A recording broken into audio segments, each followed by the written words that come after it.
Эхний мэдээ хүргэе. Засгийн газар төсвийн хэмнэлтийн тодтоглыг улсын хуралд өргөн барихаар боллоо. Ингэхдээ боловсрол эрүүл мэндийн салбараас бусад яамны бүтэц оронтоонд үнэлгээ их замаар төрийн данхар бүтцийг жижиглэж 28 үндэсний хороо болоод 3 санг татан болгохоор болжээ. Ингэхдээ эрүүл мэнд боловсролын салбарын төсөв бүтцэд нь аль болох хүрэхгүйгээр нийтдээ 2.4 их наядыг хэмнэх зайлшгүй шаардлага үүссэн гэжээ. Засгийн газар дэлхийн эдийн засгийн нөхцөл байдалтай холбогдуулан 2025 оны төсөвт яаралтай хэмнэлтийн тодтогдол хийж 28 үндэсний хороо 3 санг татан болгож төрийн албаны бүтцэд үнэлгээ хийх замаар чигүүргэнд давхцсан 14400 төрийн албаагчийг цомогтголд оруулахаар төлөвлөжээ. Ингэхдээ жирийн төрийн албаагчид биш дарга нарыг цөөлөх бодлого баримтлахыг салбар хариуцсан сайд нартаа үүрэг болгосон байна. За мэдээж ингээд 6 сарын 1 хүртэл тодтогол хийхгүй яасан бэ гэдэг ийм асуулт бол гарч ирдэг. За тийм учраас энд бид юу хүлээж байсан бэ гэхээр нэгдүгээрт төрийн хэмнэлтийн хуулийг хүлээж байлаа. Төрийн хэмнэлтийн хуулийг. За төрийн хэмнэлтийн хуулийн дээр ингээд 535 тэрбум төгрөгийн хэмнэлт шууд хуулийн дагуу тодтогдолгүй хэмнэгдэж байна гэсэн үг.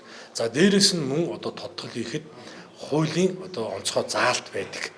За тэр заалтын дагуу бид гүйцэтгэл маань дотоодын нөхцөлтэй түүний 3% хүрэхээр ийм алдагдлын хэмжээнд хүрээгүй учраас тодтолыг шууд зарлах, хууль зөрчих ийм боломжгүй байсан байна. За ингээд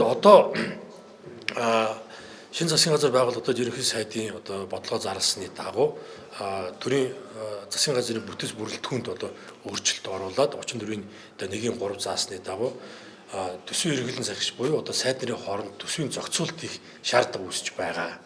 За энийг дагуулад төсвийн хэмнэлтийн тодтолыг өргөн барихаар ингээд бэлдээд өнөөдрийн хилцүүлгээ эхэлж байна гэж та бүхэн ойлгоорой. За үүгээр ямар асуудал шийдэж байгаа хэмжээнд өөрчлөлтийг бас өөрсдөөсөө эхэлье. Энэ данхар бас бүтцийг дарга нараас эхэлж цомгох ёо. Төрийн албыг бас цомхон чадварлаг бүтээмжтэй болгох юм зорилго тавьж байгаа. Өнөөдөөс орчин үед бас технологийн хөгжил, за дээрээс нь хиймэл оюун ухаан зэрэг энэ технологийн дэвшлийг ашиглаад илүү бүтээмжтэй, илүү цомхон ажиллах юм боломж байгаа. Тийм болохоос энэ зорилгоор өнөөдөр Монгол Улсын засгийн газрын бүтэц бүрэлдэхүүний тухай хуулийг дагуулж төрийн хэмнэлтийг бий болгох, төсвийн хөрөнгийн үр ашигтай зарцуулах, төрийн албыг цомхон чадварлаг болгох энэ асуудыг хэлж шийдсэн гэдэг таамаг хэлье.